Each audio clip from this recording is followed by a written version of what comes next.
नमस्कार दोस्तों, आपका स्वागत है इंडियन कॉर्पोरेट पार्ट 2 के अंदर current affairs daily current affair series के अंदर। हम 15 सितंबर की सारी इंपॉर्टेंट न्यूज़ कवर कर रहे हैं। चलिए हम उसको आगे बढ़ाते हैं। 5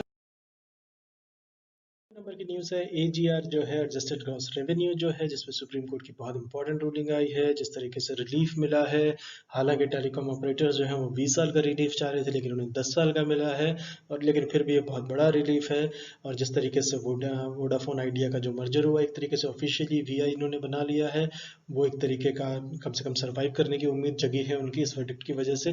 तो एजीआर जो वर्डिक्ट है, ये एक सर्टेनिटी लेके आ रहा है। डिपार्टमेंट ऑफ टेली कम्युनिकेशंस ने ऐसा कहा है कि इससे ईज ऑफ बिजनेस होगा। ये बीआईएफ का कहना है, जो बीआईएफ का मतलब हुआ ब्रॉडबैंड इंडिया फोरम।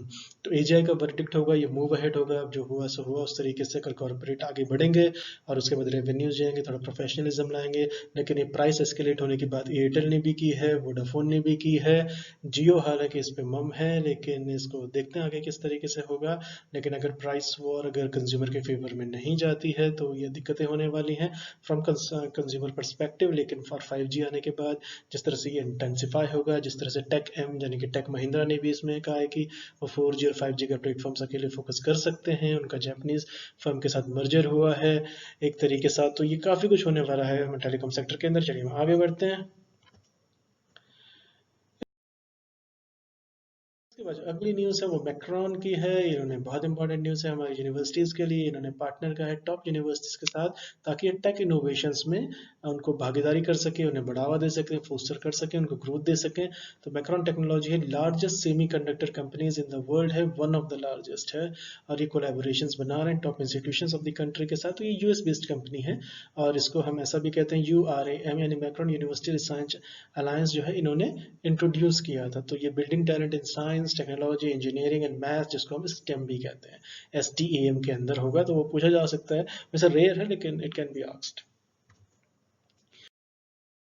अगली न्यूज़ जो है वो ई कॉम को लेके है। ई कॉम एक्सप्रेस ने कहा है कि ये 30,000 टेम्प्रेरी जॉब्स क्रिएट कर सकते हैं logistic solution providers. E com express ने ऐसा कहा है।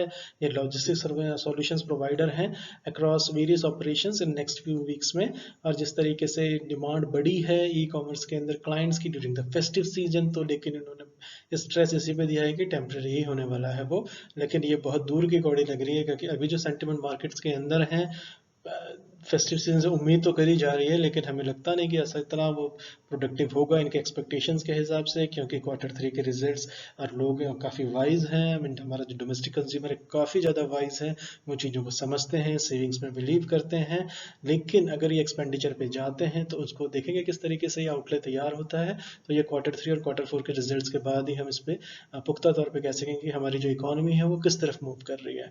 और MNC और इस तरह जिस तरह के बेरोजगारी के खिलाफ प्रदर्शन हो रहे हैं, बड़े मैसिव और जेन्यून है। उसके लिए सबको फील भी करना चाहिए। अगर आप पहले तो जॉब्स नहीं मिल रही हैं, अब वैकेंसीज भी नहीं आएंगी, तो ये दिक्कत होने वाली है। बेरोजगारी एक बहुत बड़ा मुद्दा बन गया है। और जिस तरीके से अभी लॉकडाउन चल रहा है, लॉकडाउन में जिस तरह से जॉब्स गई हैं, पार्लियामेंट के अंदर भी इस पर बात होगी और हो भी रही है, और इसको देखेंगे किस तरह से अनफोल्ड होता है। लेकिन फिलहाल ये टेम्प्रेरी 30,000 जॉब्स जो है ई कॉम एक्सप्रेस का ऐसा कहना है। तो MNC जो है, ये स्टॉक जो रूलिंग है, ये 2008 के बाद ये रूल कर रहे हैं।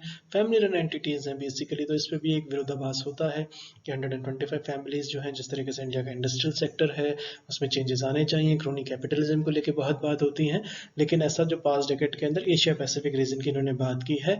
और ये कहना है क्रेडिट सॉसे रिपोर्ट का, SUISSE। तो ये इंपॉर्टेंट है, कौन सी रिपोर्ट है ये, जो रिलीज की गई थी सितंबर के अंदर।